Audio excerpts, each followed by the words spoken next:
Hey everybody, welcome to this week's edition of Cooking with Shane. Thank you for joining us again.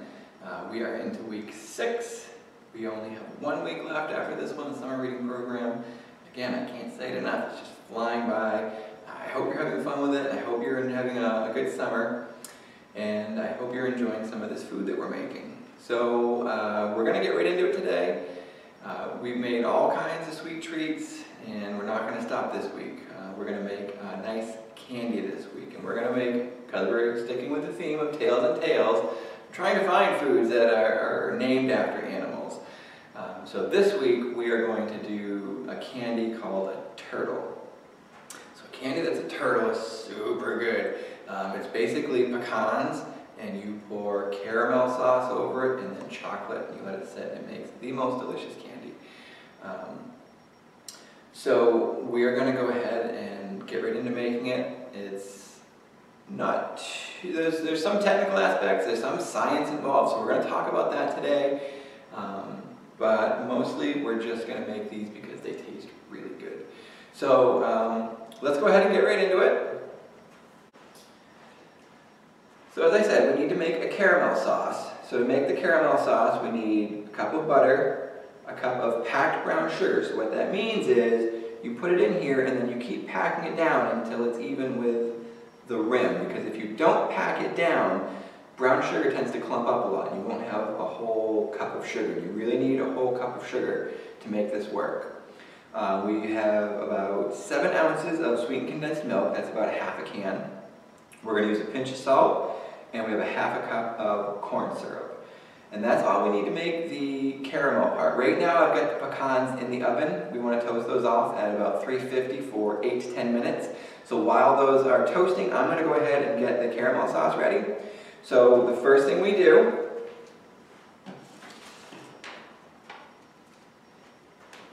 is we're going to put our butter,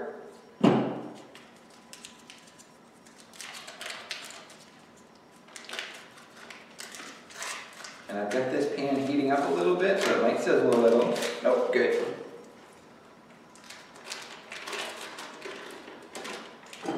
We're going to put our cup of brown sugar, our half a cup of corn syrup,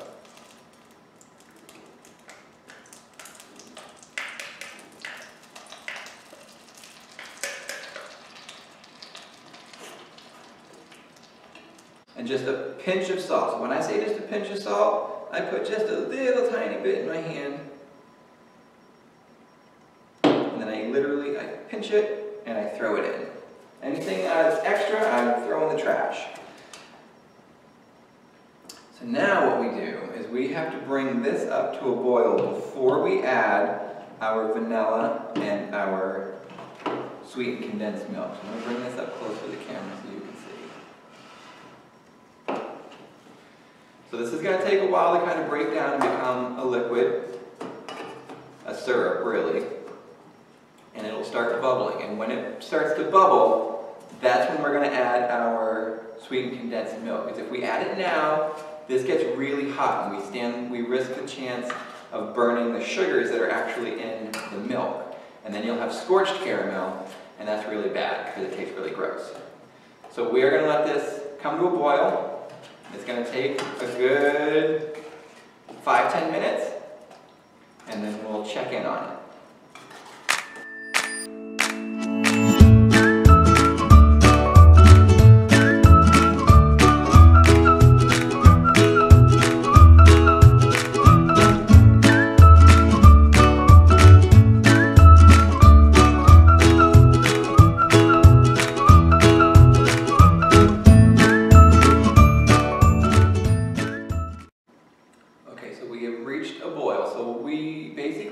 We've reached our boil when it starts to boil and we give it a couple of stirs, and when we stop stirring, it immediately starts boiling again. You might get a point earlier, a couple minutes in, where it'll start to bubble, and then you'll stir it and the bubbles won't pop back up again. This is when you know you're kind of at that boil, when you stir it and the bubbles start up immediately again. Okay, so now we are here. We are going to add our sweetened condensed milk.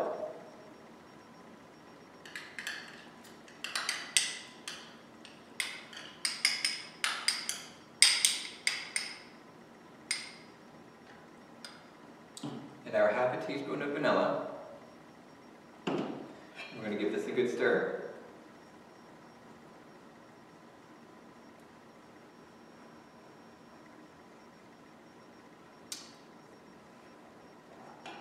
Make sure everything's nice and stirred in.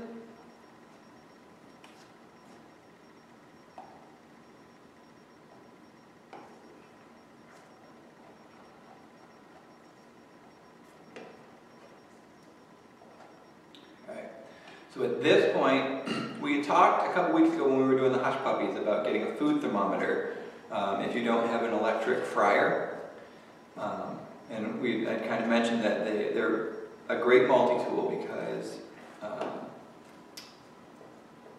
they can be used for other things. This is one of those things that a candy thermometer can be used for. So this is what a candy thermometer looks like. This is mine. They make different versions of this. Some of them are a little more expensive. This one's a little bit more expensive, but you can get ones that aren't quite as expensive. So all you do with this is a little clip on the back, and you attach it. You make sure that the reading thermometer part is actually submerged, and then you just take this and attach it to the back. And then as it cooks, you can watch the thermometer rise up. And we're trying to get this between 235 and 240 degrees. So I'm just kind of showing you how this would look. I'm going to turn it around so I can see it while it cooks.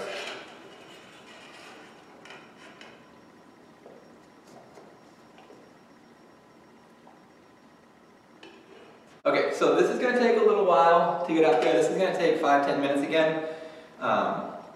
And if you don't have a candy thermometer and you can't get one, I'll show you a technique that you can use. You just kind of drop a little bit of this in ice water, and when it stops, it should give you kind of the texture that you're looking for.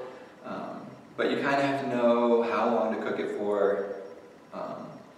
So let's talk a little bit about the science of this. So the reason we need to get this up to 235 to 240 degrees is that we need to break the sugars down enough so that when they reform, they won't reform as a solid sugar crystal, because we don't want crunchy caramel. We want a nice chewy caramel that we can pull apart.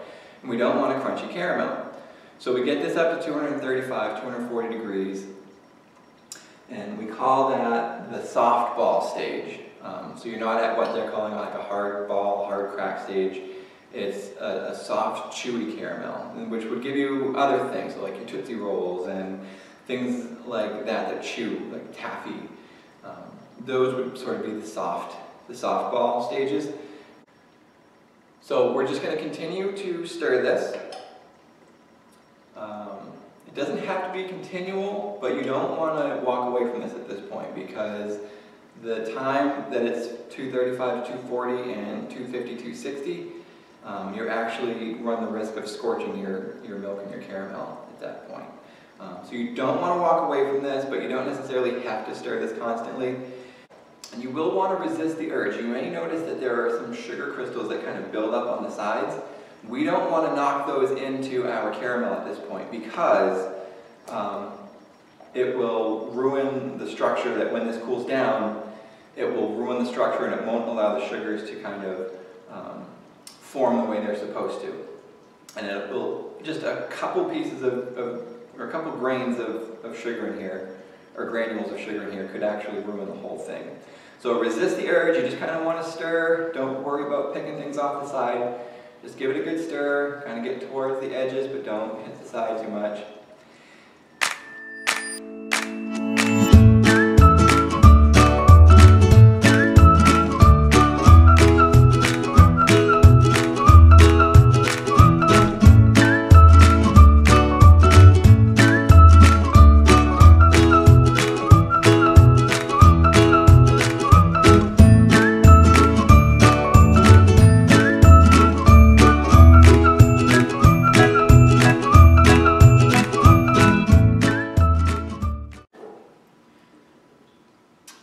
We've taken it off the heat. We're about 238. You can see that it's become that beautiful dark brown caramel color.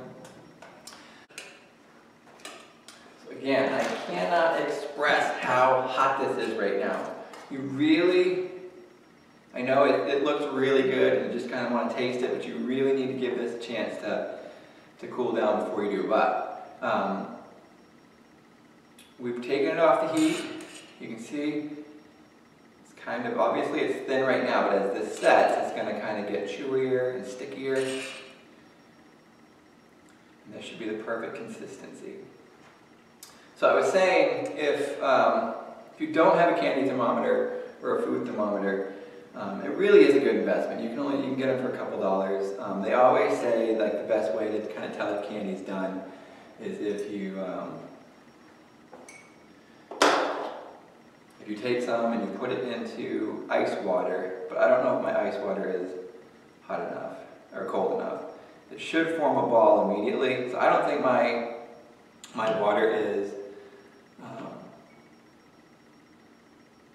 but when you pick it up, you should be able to kind of put it into a little bit of a ball. I know you probably can't see that, but here. You should be able to kind of ball it up, and that's how you know that the consistency is enough. You can kind of squish it still.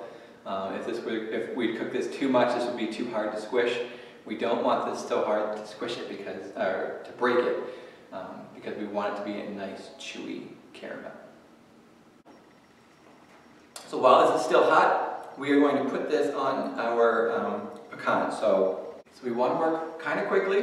So these are the pecans. I've toasted them off, and I have kind of put them in a little bit of an X pattern. And that's kind of what makes them look like turtles. Some companies you see make these will actually add a fifth piece right here. And then it really, once you cover it up, it really actually will look like a turtle in a shell. But we get kind of more of them if we only do 4. And I'm all in favor of actually getting more than making them look exactly like a turtle.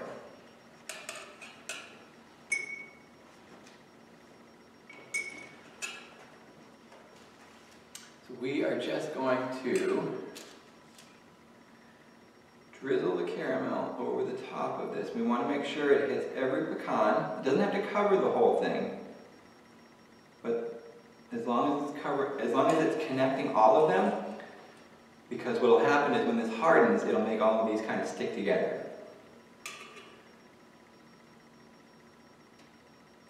And again, so hot right now. You want to make sure that your grown-up is doing this part, and then you can kind of help and come back when we're putting the chocolate on.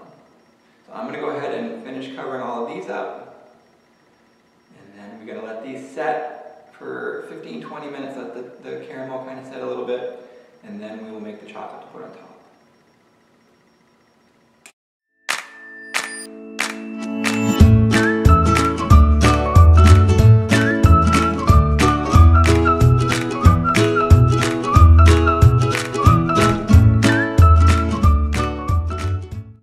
Okay, so it's been about 10-15 minutes. Our caramels are cooled.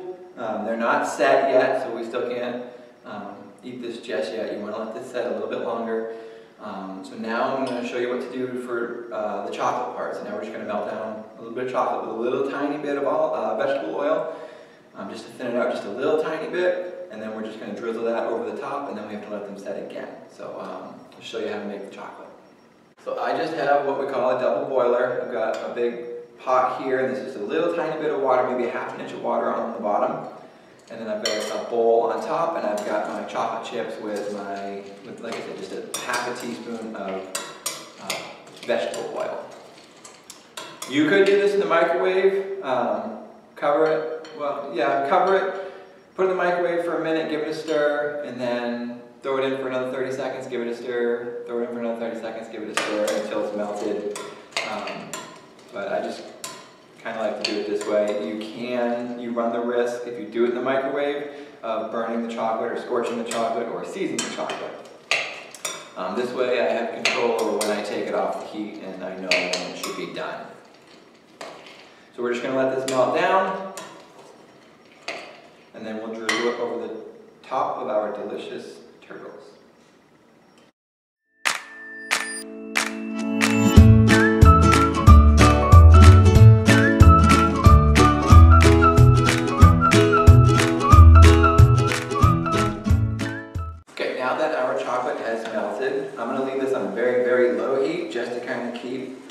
chocolate melted, and then we're just going to spoon it over the top of our turtle.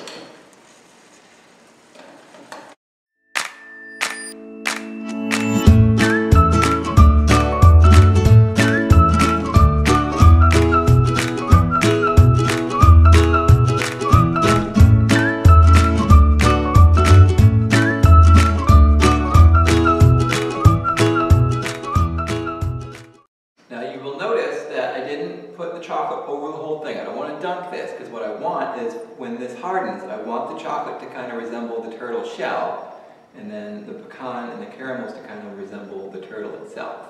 So you can cover this whole thing if you want to, but you don't really necessarily need to. To make it look more like a turtle, you just want to put a little spoonful, maybe a tablespoon, over the top, and then let that harden. Okay, so this is the hard part. Like everything, we have to let these set for an hour, probably 2. Today is a pretty warm day. It depends on the temperature outside. So we gotta let these set for an hour or 2, let the chocolate harden up, let that caramel set and become nice and chewy and stretchy. I know it's gonna be a really long wait, but it will be worth the wait, I promise. So that's it for turtles. It's candy. Candy can be a little scary to do sometimes, but as you see, it's not that bad.